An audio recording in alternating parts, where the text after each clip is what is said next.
All right, if you're an artist in a small city and you're trying to make it, should you move to a big city to gain more exposure? Make what? What are you trying to make? I'm trying to make money. I'm trying to make fame.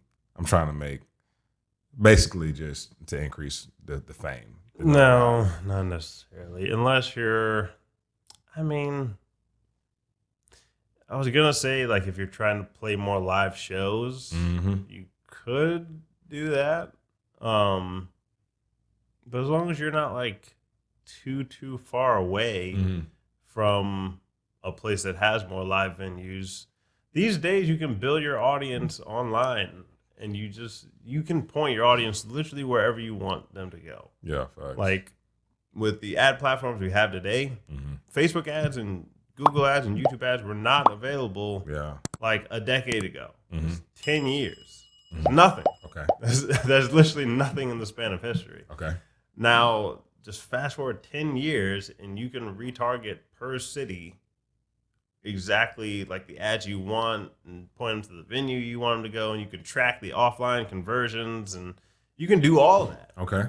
So you really don't need to move anymore. Like there's people in, like very rural areas that you can get a bunch of followers on TikTok. You can build a big YouTube audience. Yeah. And you can do a bunch of things. And then if you want to go do a live event, like let's say that we lived in, somewhere in Oklahoma. No disrespect to our viewers in Oklahoma. We still love you guys. But let's say we live somewhere out in the country in Alabama or Oklahoma or somewhere, right? Yeah. And we just wanted to do a live event. We could just get in our car. We could rent a company van for the weekend, just drive over to Atlanta and do a live event. True. Like, would you have a little bit more cost going into getting there? Yeah, a little bit, but you can still do that. Yeah. Like, it's not crazy hard. That's true. I just wish there was more case studies for that scenario. I wish there were more examples for how that played out. I wish there was a rapper from Utah that didn't know anybody, that he didn't, you know what I'm saying? It was just, he got it out the mud. He just stayed consistent and came out. We look at Russ. Russ was probably the most, in modern day, the most like legendary independent come up story, right? And so, but Russ is from up the street. He's from Roswell. And he's went on record saying this in one of his YouTube videos, but he even had a relationship with one of the record execs here in Atlanta. And, in some sort of way, I'm not saying that like catapulted him into where he's at, but in some sort of way, I know that was a part of his come up.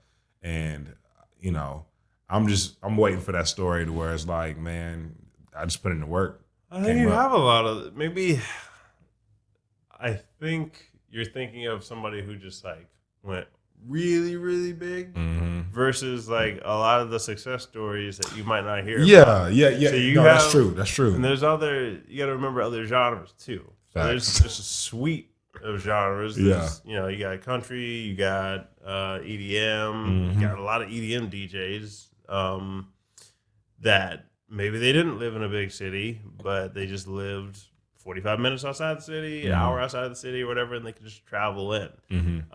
So I'd say that maybe those stories aren't publicized as much, but they're still there. They could be there. There's people in, there's producers on BeatStars that might be making $30K a month, and you don't need to make $1 million a year. You can make 200K, 100%. It'd be helpful if we heard about them for inspiration.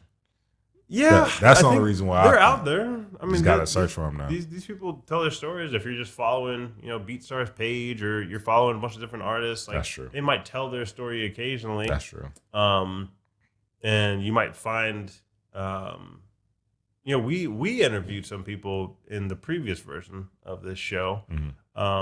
We did interviews with artists about their journey, and a lot of them were making full-time incomes in music, and you might not have heard of them before, but they still had the successes. So I think those stories are out there, but unless it gets made into some Amazon or Netflix movie or Hulu movie, like, you just might not hear about it. Yeah, very true.